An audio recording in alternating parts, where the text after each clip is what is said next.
né? Vamos para 82. 82 É o ano de Zico. é o xodó de todo mundo que é apaixonado por futebol e que ama, portanto, a Copa do Mundo, né? O futebol mundial ele vem na década de 60 como sendo um esporte em que a força ela é um elemento muito forte no futebol, né? Especialmente pelo domínio, não é, que os europeus vão ter em relação ao futebol na década de 60. Né?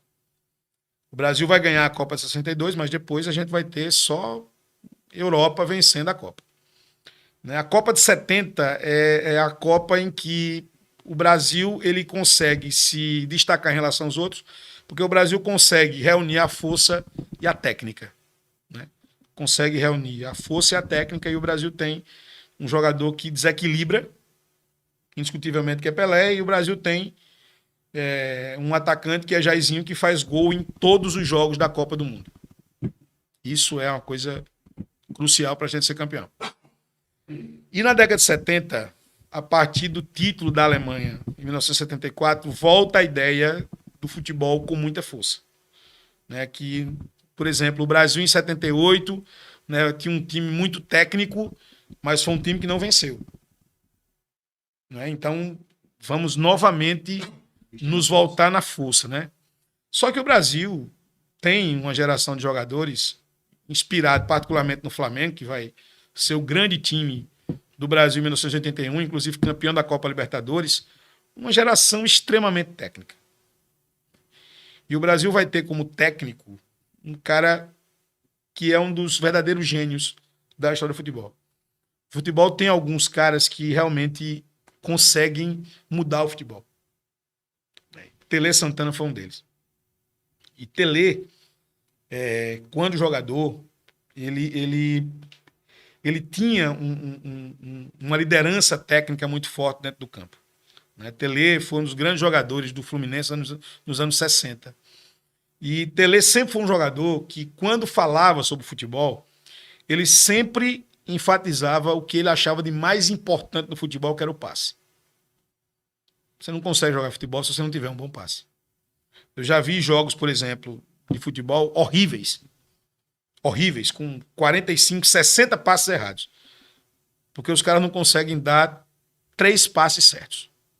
E Tele, quando jogava, nos anos 60, Tele já alertava para aquilo.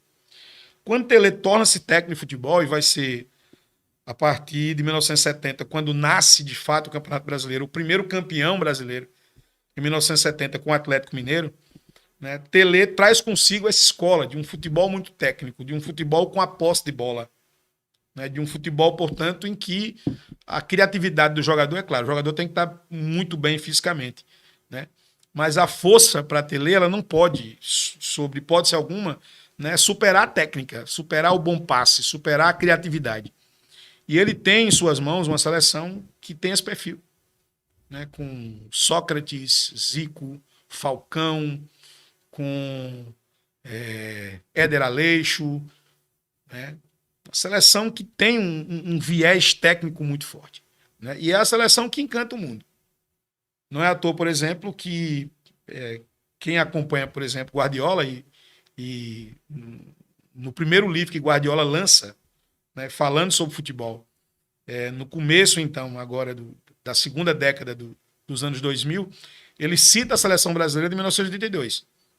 O que não quer dizer exatamente que ele se inspira nessa seleção. Né? Mas ele vê naquilo um elemento marcante para ele como técnico de futebol. Né? Ou seja, se eu tenho a bola, se o meu time consegue reter a bola, você não me ataca, então eu não sofro perigo com isso. Né? Então a seleção brasileira encanta o mundo em 1982 e, mesmo sendo uma seleção encantadora, é uma seleção que fica pelo caminho. Eu diria para você, Franklin, que é a segunda grande dor brasileira numa Copa do Mundo. A primeira em 50, com o Maracanazo, e a segunda em 82, porque foi uma seleção que realmente encantou. O jogo que o Brasil perdeu para a Itália por 3-2, né, em que a nossa seleção foi desclassificada, né? Eu já assisti aquele jogo, Franklin, 8 vezes. Paulo Rossi é o grande carrasco do Brasil. Né? E depois jogadores brasileiros como Júnior, Sócrates, Zico foram jogar na Itália e se encontravam com Paulo Rossi e tornaram-se amigos de Paulo Rossi. Diziam que tratava-se então de uma pessoa fantástica, de um cara maravilhoso e de um grande jogador, diga-se passagem. Né? E aquela seleção italiana, Franklin, é, para mim, a seleção italiana mais técnica de todos os tempos. E o futebol, para quem acompanha, para quem joga, para quem jogou futebol, sabe que o fator dia é muito importante. E eu diria para você que o Brasil jogaria o dia inteiro contra aquela seleção italiana e não venceria. E não ganharia. A Itália tinha um grande time naquele exato momento. Tinha um jogador italiano chamado Gentili, que conseguiu marcar Zico muito bem, na maior parte do tempo. Né? Embora o Brasil tivesse outros grandes valores individuais, como Falcão e companhia, a Itália foi de fato superior e mereceu desclassificar o Brasil naquele exato momento. Mas eu sou do time daqueles que dizem que ali não perdeu somente o Brasil. Ali perdeu o próprio futebol. Porque para os defensores do futebol força, mais do que nunca, fica claro que vale a aplicação tática e vale a força física. É que, mais uma vez, o Brasil tem uma seleção que encanta, mas que não vence.